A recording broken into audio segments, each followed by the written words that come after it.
Hello दोस्तों, आपका स्वागत है आपके अपने YouTube चैनल लॉ स्टडी पर। चैनल को सब्सक्राइब कीजिए और बेल आइकॉन को प्रेस करें ताकि इस चैनल की नई अपडेट आप तक सबसे पहले पहुंचे और इस वीडियो को भी लाइक शेयर और कमेंट करें। तो बिना देरी किए वीडियो को शुरू करते हैं।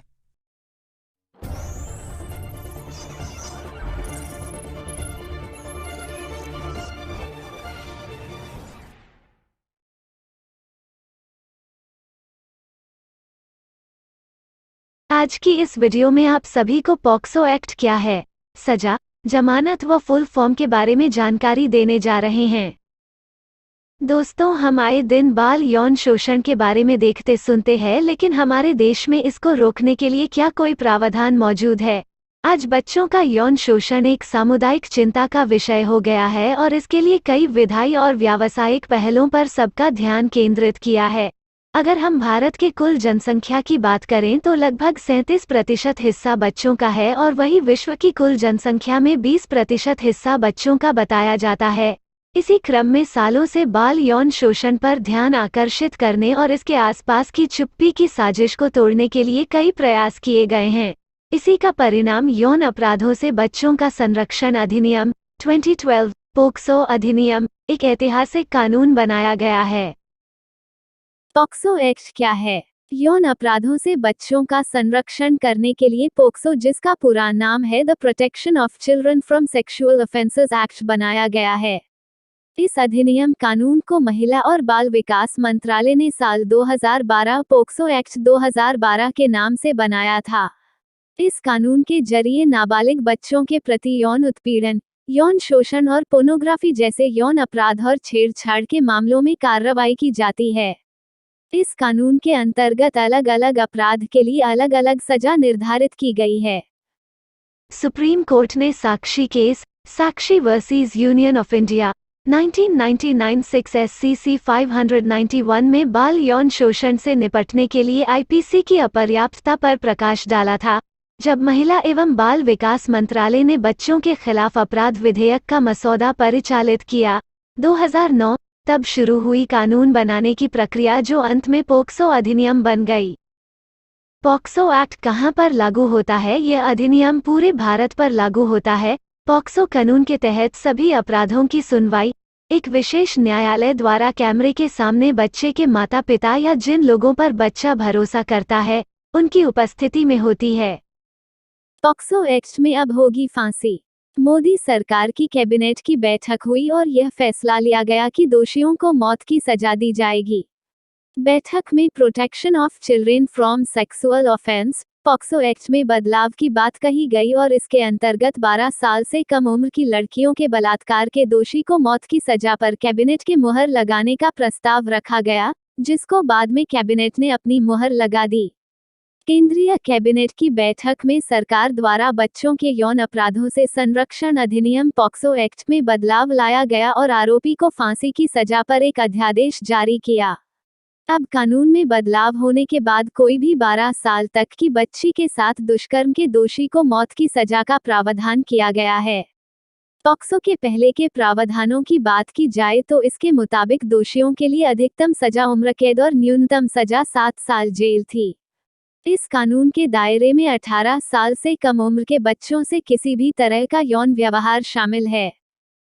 लड़की लड़के दोनों संशोधित कानून के दायरे में शामिल। केंद्रीय मंत्रिमंडल ने लड़की लड़कों दोनों यानी बच्चों को यौन उत्पीड़न से बचाने के बाल यौन अपराध संरक्षण कानून पॉक्सो 2012 में संशोधन को मंजूरी दी है।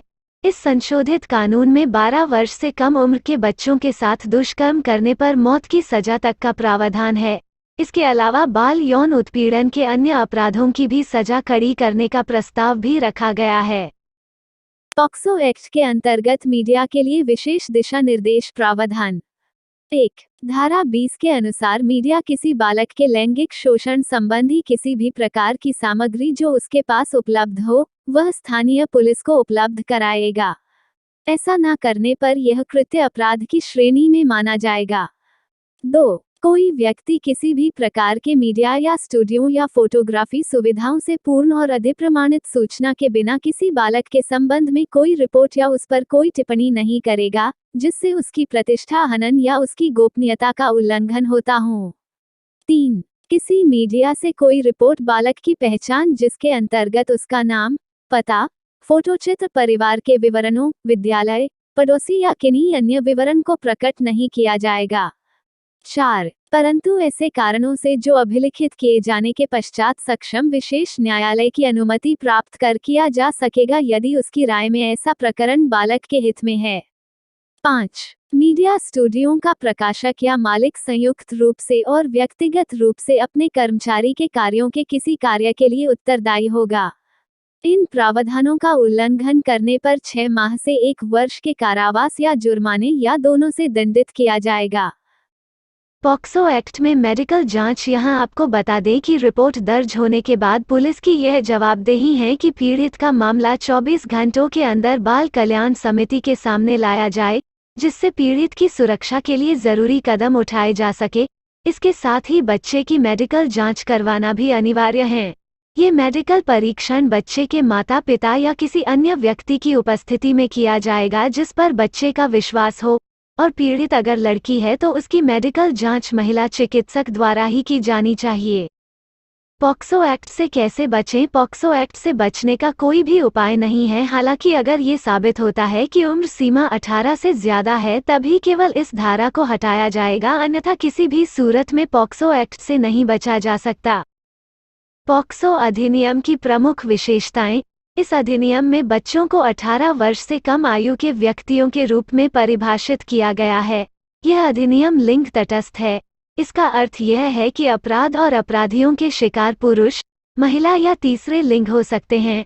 यह एक नाबालिग के साथ सभी यौन गतिविधि को अपराध बनाकर यौन सहमति की उम्र को 16 साल से 18 साल तक बढ़ा देता है।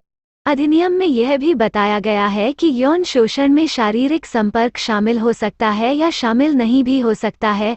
अधिनियम बच्चे के बयान को दर्ज करते समय और विशेष अदालत द्वारा बच्चे के बयान के दौरान जांच एजेंसी द्वारा विशेष प्रक्रियाओं का पालन करता है। सभी के लिए अधिनियम के तहत यौन अपराध के बारे में पुलिस को रिपोर्ट करना अनिवार्य है, और कानून में गैर रिपोर्टिंग के लिए दंड का प्रावधान शामिल किया गया है। इस अधिनियम में यह सुनिश्चित करने के प्रावधान हैं कि एक बच्चे की पहचान जिसके खिलाफ यौन अपराध किया जाता है, मीडिया द्वारा खुलासा नहीं किया जाएगा। बच्चों को पूर्व परीक्षण चरण और परीक्षण चरण के दौरान अनुवादकों, दुभाषियों, विशेष शिक्षकों, विशेषज्ञों, समर्थन व्यक्तियों और गैर सरकारी संगठनों के रूप में अन्य विशेष सहायता प्रदान की जानी है। बच्चे अपनी पसंद या मुफ्त कानूनी सहायता के वकील द्वारा कानूनी प्रतिनिधित्व के हकदार हैं। इस अधिनियम में पुनर्वास उपाय भी शामिल हैं, जैसे कि बच्चे के लिए मुआवजे और बाल कल्याण समिति की भागीदारी शामिल है। तो दोस्तों, इस वीडियो को अंत तक देखने के लिए धन्यवाद। वीडियो को लाइक, शेयर और कमेंट करें, साथ ही चैनल को सब्सक्राइब करें और बेल आइकॉन को दबाना ना भूलें ताकि इस चैनल की सभी अपडेट आप तक सबसे पहले पहुंचे। Law study.